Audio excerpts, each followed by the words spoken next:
ऐसी कौन सी स्त्री थी जो आधी ब्याही आधी कुंवारी थी? रामायण का अद्भुत प्रसंग भाग 2 में आप सभी का स्वागत है।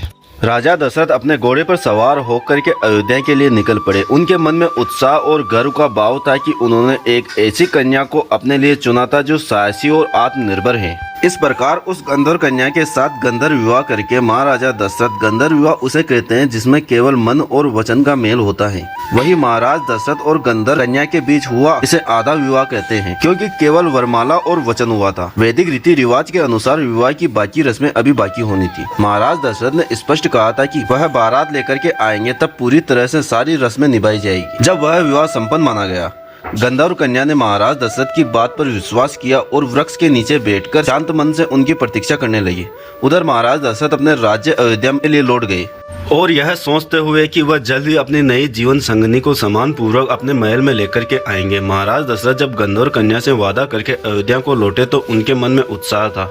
उन्होंने तय किया कि वह जल्द ही बारात लेकर के उस गंधर्व कन्या के पास लौटेंगे और वैदिक रीति रिवाज से विवाह को संपन्न करेंगे। लेकिन अयोध्या लौटने के बाद महाराज दशरथ अपने राजकीय कार्यों और परिवार की जिम्मेदारियों में ऐसे उलझ गए कि धीरे धीरे वह वचन उन्हें याद ही नहीं रहा। महाराज दशरथ के बारे में अधिकतर लोग यही जानते हैं कि उनके 3 प्रमुख रानियां थीं, कौशल्या, सुमित्रा और कैकेयी। इन तीनों रानियों का उल्लेख रामायण में प्रमुखता से किया गया है। लेकिन एक और भी बात है जिसमें बताया गया कि महाराज दशरथ के कुल 760 रानियां थी। जगदीश रामायण में इस बात का वर्णन है। उन रानियों में से ये 3 रानियां विशेष थी जिन्हें पटरानियों का दर्जा प्राप्त था। यही कारण है कि रामायण और अन्य ग्रंथों में केवल इन्हीं का उल्लेख किया गया है। लेकिन अन्य रानियां भी महाराज दशरथ के जीवन का महत्वपूर्ण हिस्सा थी। उनके साथ दशरथ जी का अलग अलग संबंध था और वे सभी उनके महल में शोभा बढ़ाती थी। जब महाराज दशरथ अयोध्या लौटे तो अपनी 760 रानियों में खो गए। हर दिन महल में कोई न कोई उत्सव होता, कहीं ना कहीं कोई आयोजन होता था। वह अपने परिवार के साथ व्यस्त हो गए कि धीरे धीरे गंधर्व कन्या से किया गया वचन उनके मन से मिटने लगा। उनकी 3 प्रमुख रानियां कौशल्या, सुमित्रा और कैकेयी हर समय उनकी सेवा में लगी रहती थी। राजमहल के अन्य कामकाज और प्रजा के कल्याण के कार्यों में दशरथ जी इतने उलझ गए कि जंगल में वृक्ष के नीचे प्रतीक्षा कर रही उस गंधर्व कन्या का उन्हें ध्यान ही नहीं रहा। गंधर्व कन्या ने महाराज दशरथ पर विश्वास करके उन्हें वचन दिया था कि वह उनका इंतजार करेगी। लेकिन दशरथ जी अपने महल के वैभव में, रानियों के प्रेम और राजकीय कार्यों में ऐसे मग्न हुए कि उन्होंने उस गंधर्व कन्या से किया गया वादा पूरी तरह से भुला दिया। उधर जंगल में वह गंधर्व कन्या दशरथ जी की प्रतीक्षा करती रही। हर दिन उसे लगता था कि महाराज दशरथ बारात लेकर के आएंगे और उसे अपने साथ ले जाएंगे। लेकिन जैसे जैसे समय बीतता गया उसके मन में निराशा बढ़ती गई। इस प्रकार से महाराज दशरथ अपनी व्यस्तता में गंधर्व कन्या के वचन को भूल चुके थे और अपने वर्तमान जीवन में मगन रहने लगे। गंधर्व कन्या ने राजा दशरथ के वचन का पूरा विश्वास किया था। वह उस वृक्ष के नीचे बैठकर उनकी प्रतीक्षा करती रही। समय बीतता गया और दशरथ जी अपने वादे को भूलकर अपने राज कार्यों में उलझ गए और अपनी रानियों के प्रेम में खो गए। गंधर्व कन्या के लिए यह प्रतीक्षा सहनीय होती चली गई। उसने सोचा कि दशरथ जी ने वचन दिया है और राजा का वचन कभी झूठा नहीं हो सकता, लेकिन वे अब तक क्यों नहीं आए? इसी सोच में डूबी गंधर्व कन्या ने उसी वृक्ष के नीचे तपस्या करना शुरू कर दिया। वह अपने मन को शांत रखते हुए भगवान से प्रार्थना करने लगी कि महाराज दशरथ अपना वचन निभाएंगे। और कई दिनों और रातों तक वह तपस्या करती रही। इसकी तपस्या इतनी गहन थी कि उसने अपना शरीर तक वहीं बैठे बैठे त्याग दिया। इस घटना को मतंग ऋषि, जो उसी जंगल में तपस्या कर रहे थे, वे सब देख रहे थे। वे कन्या के त्याग और तपस्या से बहुत प्रभावित हुए। जब मतंग ऋषि ने देखा कि गंधर्व कन्या ने प्राण त्याग दिए तो वे उसके पास पहुंचे। उन्होंने ध्यान लगाकर उसके जीवन के उद्देश्य और दशरथ जी के साथ हुए संवाद को समझा। फिर उन्होंने उसकी हड्डियों से खड़ाऊ बनवाए। मतंग ऋषि ने मन ही मन में सोचा, यह कन्या जिस वचन के लिए जी रही थी वह पूरा होना चाहिए। महाराज दशरथ ने उसे राजगद्दी से जोड़ने का वादा किया था और यह खड़ाऊ ही अब उस वचन को पूरा करेंगे। खड़ाऊ बना करके मतंग ऋषि ने अपने शिष्य अत्रि ऋषि के पास उन्होंने खड़ाऊ अत्रि मुनि को सौंपते हुए पूरी घटना सुनाई। उन्होंने कहा कि हे अत्रि, यह खड़ाऊ उस गंधर्व कन्या के हैं जिसने राजा दशरथ के वचन पर विश्वास किया था और अपने प्राण त्याग दिए। अब यह खड़ाऊ उस वचन को पूरा करेंगे। इन्हें किसी ऐसे योग्य व्यक्ति को दे देना जो इनका सम्मान पूर्वक उपयोग कर सके। अत्रि मुनि ने श्रद्धा पूर्वक खड़ाऊ को स्वीकार कर लिया और उन्हें अपने आश्रम में रख लिया। उधर महाराज दशरथ अपने वचन को भूल चुके थे। समय बीतता गया और दशरथ जी के घर में भगवान श्री राम का जन्म हुआ।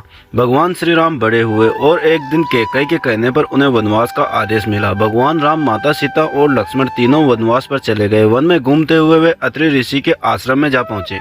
अत्रि ऋषि और उनकी पत्नी माता अनुसुईया ने राम, लक्ष्मण और सीता का स्वागत किया। माता अनुसुईया ने माता सीता को दिव्य वस्त्र और आभूषण दिए और उन्हें जीवन के कई उपयोगी ज्ञान भी सिखाए। जब राम आश्रम से जाने वाले थे तो अत्रि मुनि ने सोचा कि अब समय आ चुका है इन खड़ाओं को सही व्यक्ति को सौंप देना चाहिए।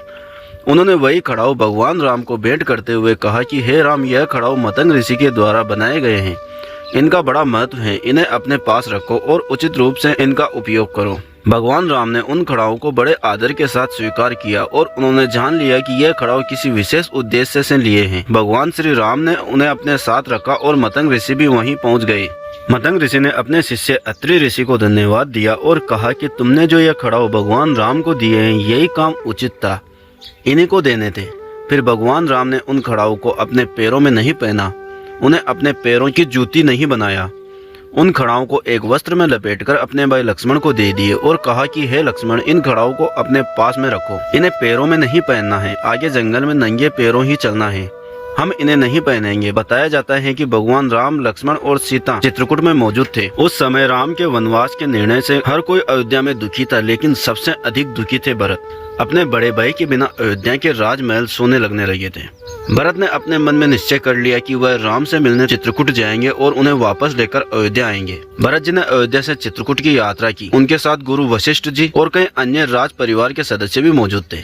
जब भरत जी चित्रकूट पहुँचे तो उन्होंने राम को देखा। राम वनवासी वेश में थे और उनके साथ लक्ष्मण और सीता थी। भरत जी ने अपने भाई को इस अवस्था में देखा तो उनकी आंखों में आंसू आ गए। भरत जी ने राम के चरणों में गिरकर कहा कि भैया, आप यह सब क्यों सह रहे हो?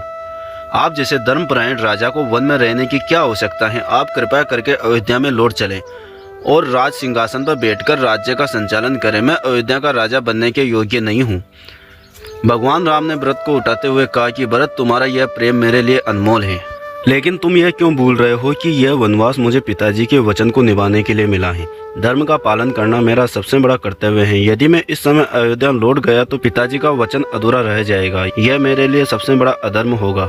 भरत ने भावुक होकर कहा, भैया, मैं पिताजी के निर्णय का सम्मान करता हूँ, लेकिन उनके जाने के बाद अयोध्या एक यतीम राज्य बन चुका है। प्रजा आपके बिना दुखी है। अगर आप वापस नहीं गए तो अयोध्या बर्बाद हो जाएगी। क्या यह आपका धर्म नहीं है कि आप प्रजा की रक्षा करें? कृपया मेरी विनती को स्वीकार कीजिए। तभी भगवान राम ने भावुक होते हुए कहा कि भरत, मैं तुम्हारी भावनाओं को समझता हूँ, लेकिन मेरा अंतिम निर्णय है पिताजी के वचन का पालन करना और इसे निभाने में मेरी प्राथमिकता है। तुम मेरी अनुपस्थिति में अयोध्या का संचालन करो, उसके राज्य को तुम संभालो। भरत ने एक बार फिर से कहा कि यदि आप नहीं लौट सकते तो मैं भी अयोध्या लौटने के योग्य नहीं हूँ। मैं आपके बिना राजगद्दी पर नहीं बैठ सकता। भगवान राम ने भरत को सांत्वना दी और कहा कि देखो भाई, अगर तुम वास्तव में मुझसे इतना प्रेम करते हो तो मेरी एक बात मान लो। मैं तुम्हें अपनी चरण खड़ाऊ सौंपता हूँ। इन्हें राजगद्दी पर रखकर तुम राज्य का संचालन करो। यह खड़ाऊ मेरे प्रतीक होंगे और तुम मेरे प्रतिनिधि बनकर के राज्य को संभालोगे। भरत ने यह सुनकर रोते हुए कहा कि भैया, मैं आपके बिना कैसे रह सकता हूँ? आपके चरणों के बिना अयोध्या सोने लगती है। तब राम ने कहा कि भरत, यह खड़ाऊ केवल प्रतीक नहीं, इन्हें राजगद्दी पर रख करके तुम राज्य का संचालन करोगे और मैं यह जानकर के संतुष्ट रहूंगा कि अयोध्या मेरे आदर्श के अनुसार चल रही है। तुम मेरे प्रतिनिधि हो और यह खड़ाऊ तुम्हें मेरे पास होने का एहसास भी दिलाएगी। भरत ने भारी मन से राम के चरण खड़ाऊ को स्वीकार किया और उन्होंने कहा कि भैया, यह खड़ाऊ मेरे लिए आपका आशीर्वाद है। मैं इन्हें राजगद्दी पर रखूंगा और यह सुनिश्चित करूंगा कि राज्य आपकी शिक्षाओं के अनुसार ही संचालित हो।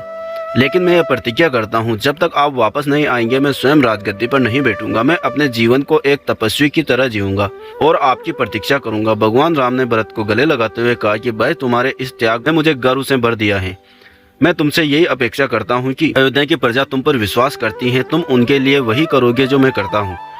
भगवान राम ने खड़ाऊ को सौंपते हुए कहा कि भरत, इन खड़ाओं को राजगद्दी पर रखना और यह कहना कि इससे माता को सुख मिलेगा। भरत ने पूछा, भैया, कौन सी माता को सुख मिलेगा? तब राम ने उत्तर दिया कि सुख उस माता को मिलेगा जिसने त्याग और प्रेम का प्रतीक बनकर इन खड़ाओं को जन्म दिया है। वह गंधर्व कन्या थी जो हमारे पिताजी के वचन के कारण अपनी जान गंवा बैठी है। उसका त्याग व्यर्थ नहीं जाएगा। जब यह खड़ाऊ अयोध्या की राजगद्दी पर होंगे तब उसका उद्देश्य पूरा हो जाएगा। भरत ने राम की बात को समझा और खड़ाऊ को लेकर अयोध्या को लौट गए। उन्होंने उन खड़ाओं को राजगद्दी पर रखा और 14 सालों तक स्वयं तपस्या जीवन बिताकर राम की प्रतीक्षा करने लगे। फिर भगवान राम वनवास से वापस लौटे तो उन्होंने भरत की सराहना की और अयोध्या की राजगद्दी संभाली और उसी गंधर्व कन्या को भगवान राम ने माँ कहा था और वही गंधर्व कन्या थी आदि ब्याही और आदि कुंवारी। वीडियो अगर पसंद आया हो तो वीडियो को लाइक करें और हमारे चैनल कथा शोधक को सब्सक्राइब करें और अपने दोस्तों के साथ शेयर करें और कमेंट बॉक्स में जय श्री राम अवश्य लिखें। धन्यवाद।